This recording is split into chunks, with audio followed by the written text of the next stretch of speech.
Shalom Sobat Pemenang yang dikasih oleh Tuhan. Materi renungan kita hari ini, rendah hati menurut Alkitab bagian pertama. Rendah hati sebagai akibat pergaulan kita dengan Allah dalam Yesus Kristus. Dasar renungan dari Filipi 3 ayat 1 sampai 21. Inti renungan kita hari ini, hanya orang yang rendah hati yang dapat bersekutu dengan penderitaan Kristus dan pimpinan Roh Kudus yang mampu mengobarkan semangat untuk saling bertumbuh dan membangun di dalam Kristus.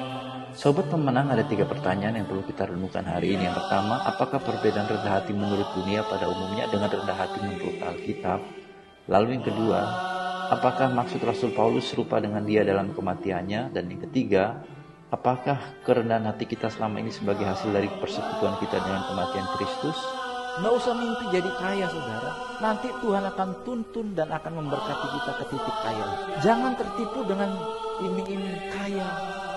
Nilai sebuah kekayaan itu dari apa hari ini, saudara? Kekayaan kita adalah kita bisa mengumpulkan harta di surga. Itu kekayaan sejati orang Kristen, katakan amin. Di jemaat punya tabiat nggak bagus, saudara. Bukan di sini, waktu di Jakarta. Waktu dia susah, hidupnya di belakang. Begitu ada berkat dikit, maju sedikit, pindah ke kursi depan.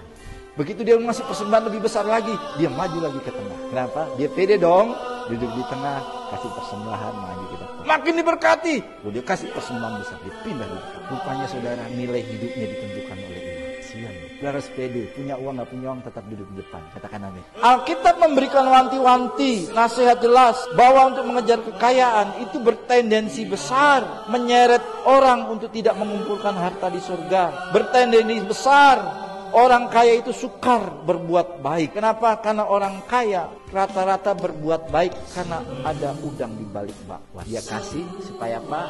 Asetnya terjaga. Dia baik sama orang supaya apa? Tidak ganggu kekayaannya. Buat baik supaya apa?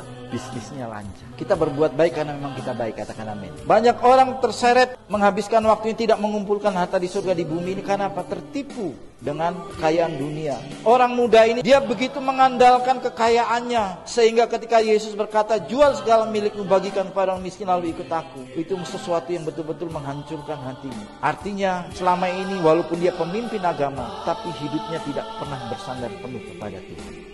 Sobat Pemenang, meneladani dan mengikuti ajaran Tuhan Yesus Kristus untuk berdoa dengan tidak jemu-jemu, mari kita responi renungan hari ini dengan berdoa. Bapa, dengan Roh-Mu mampukan aku untuk meneladani penderitaan dan kematian Kristus agar aku tetap memiliki kerendahan hati di hadapan-Mu senantiasa. Lalu pokok doa syafaat kita hari ini berdoa bagi pemulihan iklim dan cuaca yang sedang tidak menentu. Salam pemenang dalam Kristus, Tuhan yang berkati.